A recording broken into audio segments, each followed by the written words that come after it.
Welcome to SK health video.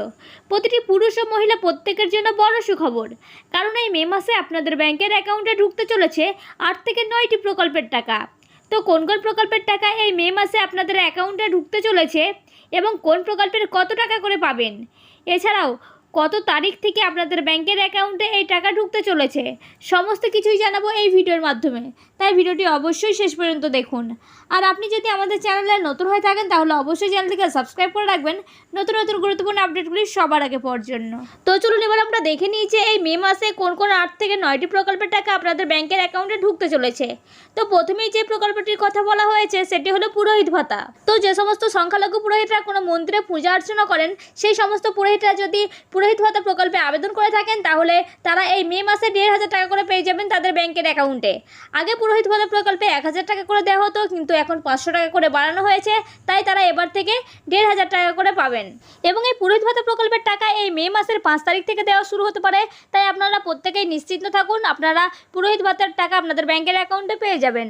এরপরে যে প্রকল্পটির কথা বলা হয়েছে সেটি হলো রাজ্য সরকারের সবথেকে জনপ্রিয় প্রকল্প লক্ষ্মীর ভাণ্ডার প্রকল্প। আর এই লক্ষ্মীর ভাণ্ডার প্রকল্পের মাধ্যমে রাজ্যের সমস্ত সুবিধাভোগী মহিলারা তো অলরেডি বাড়তি টাকা পেতে শুরু করেছেন, অর্থাৎ 500 টাকার জায়গায় 1000 টাকা এবং 1000 টাকার জায়গায় 1200 টাকা। তো আপনারা এই মে মাসেও 500 টাকার জায়গায় 1000 টাকা এবং 1000 টাকার জায়গায় 1200 টাকা পাবেন। আর এই টাকাটি পেতে চলেছেন আপনারা মে মাসের 2 তারিখ থেকে 9 তারিখের মধ্যে।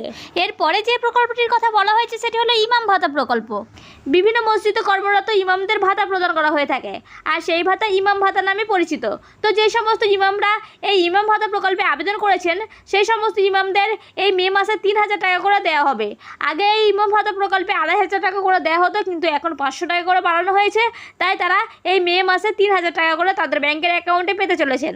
আর এই ইমাম ভাতা প্রকল্পের টাকা মে মাসের 6 তারিখ থেকে 9 তারিখের মধ্যে আপনাদের ব্যাংকের অ্যাকাউন্টে ঢুকে যাবে।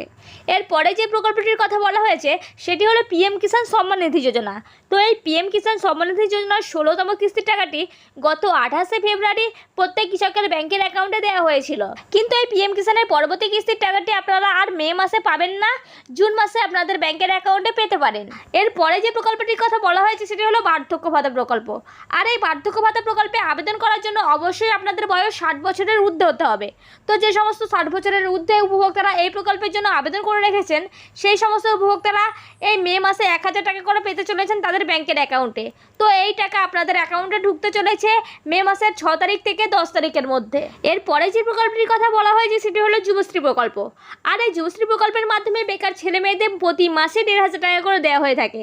তো যে সমস্ত বেকার ছেলেমেয়েরা এই যুবশ্রী প্রকল্পে আবেদন করেছেন সেই সমস্ত আবেদনকারীরা এই মে মাসে তাদের 1500 টাকাটি তাদের ব্যাংকের অ্যাকাউন্টে পেতে চলেছেন। গত মাসে যুবশ্রী প্রকল্পে কেউ 8 তারিখে টাকা পেয়েছেন, কেউ আবার 9 তারিখে টাকা পেয়েছেন, কেউ আবার 10 তারিখে টাকা পেয়েছেন। এবার এই প্রকল্পের টাকা পেতে চলেছেন মে মাসের 10 তারিখ থেকে 15 তারিখের মধ্যে। এরপরে যে প্রকল্পটির কথা বলা হয়েছে সেটি হলো জয় জোহর প্রকল্প। আর এই জয় জোহর প্রকল্পে শুধুমাত্র এসটিরাই আবেদন করতে পারবেন। তো যে সমস্ত আবেদনকারীরা এই প্রকল্পে আবেদন করেছেন তারা এই মে মাসে 1000 টাকা পেয়ে যাবেন, আর এই টাকাটি পেতে চলেছেন আপনারা 6 তারিখ থেকে 14 তারিখের মধ্যে। এরপরে যে প্রকল্পটির কথা বলা হয়েছে সেটি হলো প্রতিবন্ধী ভাতা। দেখুন, বলা হয়েছে 40% উপরে প্রতিবন্ধকতা নিয়ে যে সমস্ত ভাই বোনেরা রয়েছেন তারা যদি এই প্রকল্পে আবেদন করে থাকেন তাহলে তারাও এই মে মাসে 1000 টাকা পেয়ে যাবেন তাদের ব্যাংকের অ্যাকাউন্টে। আর এই টাকাটি দেওয়া হবে মে মাসের 3 তারিখ থেকে 15 তারিখের মধ্যে। এরপরে যে প্রকল্পটির কথা বলা হয়েছে সেটি হলো লোকপ্রসার প্রকল্প। বর্তমানে শিল্পের কাজের সঙ্গে যে সমস্ত মানুষেরা যুক্ত রয়েছেন, যেমন গান বাজনা, যাত্রাপালা, তাঁত শিল্প, এই ধরনের কাজের সঙ্গে যারা যুক্ত রয়েছেন তারা যদি এই লোকপ্রসার প্রকল্পে আবেদন করে থাকেন তাহলে তারা 1000 টাকা করে প্রতি মাসে পান, এবং তারা এই মে মাসেও 1000 টাকা করে পেয়ে যাবেন তাদের ব্যাংকের অ্যাকাউন্টে। আর এই টাকা দেওয়া হবে 2 তারিখ থেকে 16 তারিখের মধ্যে। এই সমস্ত প্রকল্পগুলি ছাড়াও আরও কিছু প্রকল্প রয়েছে, যেমন কন্যাশ্রী প্রকল্প, রূপশ্রী প্রকল্প। এই সমস্ত প্রকল্পগুলির টাকাও কিন্তু এই মে মাসে আপনারা পেতে পারেন। আরেকটি কথা আপনাদেরকে জানিয়ে রাখি, আপনারা প্রত্যেকেই জানেন যে এখন লোকসভার ভোট চলছে, তাই এই ভোটের জন্য আপনাদের এই সমস্ত প্রকল্পগুলির টাকা পেতে 2-1 দিন দেরি হতে পারে, তাই আপনারা চিন্তা করবেন না, আপনারা দেরি হলেও আপনাদের টাকা প্রত্যেকেই ব্যাংকের অ্যাকাউন্টে পেয়ে যাবেন। তো এই সমস্ত প্রকল্পগুলির মধ্যে কোন প্রকল্পে আপনি আবেদন করেছেন অবশ্যই কমেন্ট বক্সে জানাবেন। আর আপনি যদি আমাদের চ্যানেলে নতুন হয়ে থাকেন তাহলে অবশ্যই চ্যানেলটিকে সাবস্ক্রাইব করে রাখবেন নতুন নতুন গুরুত্বপূর্ণ আপডেটগুলি সবার আগে পাওয়ার জন্য।